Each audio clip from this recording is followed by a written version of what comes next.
Alright guys, right now I'm just driving home and there's quite a bit of traffic as normal, but hey, it's good. We're able to kind of sit down and think about things. And today I had a meeting with my financial planner, and just meeting with him and kind of like reviewing some of my financials really put a lot of things into perspective for me as far as where I need to be from a financial standpoint in order to reach my goal of retiring with around pretty much $5 million.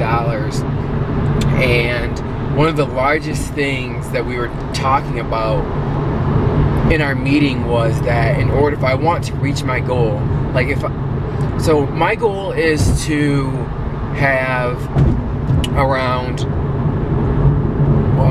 $100,000 income when I retire. And that pretty much means that in order for me to have the type of income, it means I'm going to need around $8,000 a month. And kind of backing into that, that means that at retirement, I'm going to need around 4.8. I just rounded it up to $5 million as my nest egg if I want to have a $100,000 lifestyle. So what we were talking about was that in order for me to do that, I need to be investing another like $1,600 on top of what I'm currently doing per month. And with my current income, I'm not able to do that. It's just not a reality right now. So that's kind of got me really fired up to increase my income. I feel like with my $60K income at JBS, that was a phenomenal start. But then in order to kind of move into the automotive industry, I took a significant pay cut. And I need to work my way back up to that 60K. In fact, my goal is not even 2017.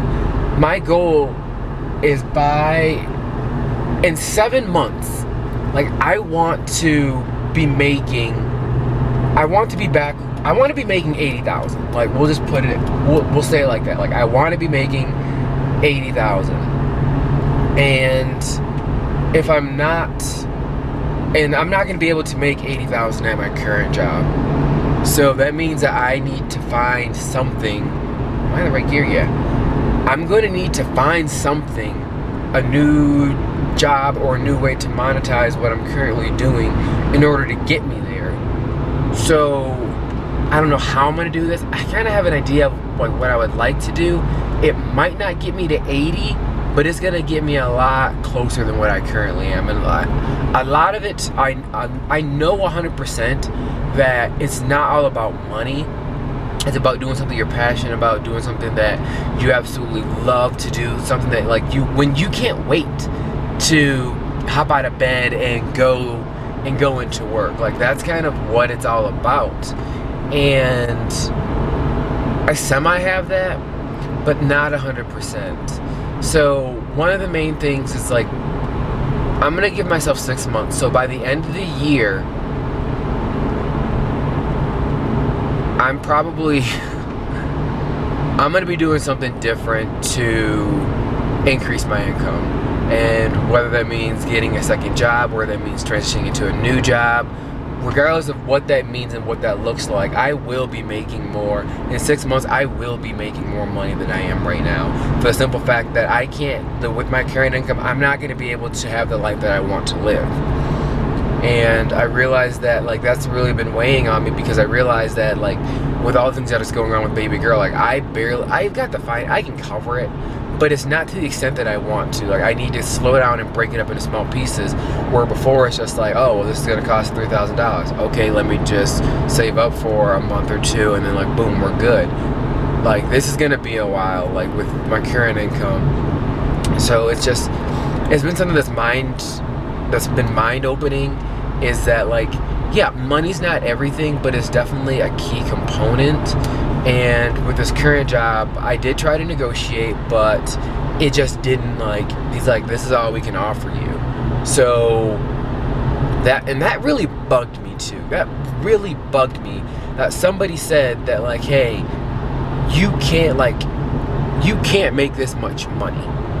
Like, because I was, like, honestly, I was just going after, like, 45. That's what I wanted. And he's like, unfortunately, like, no, like, we can't do that. Like, I understand that if this is, like, if that's a big deal for you and, like, you're not able to take the role because of it.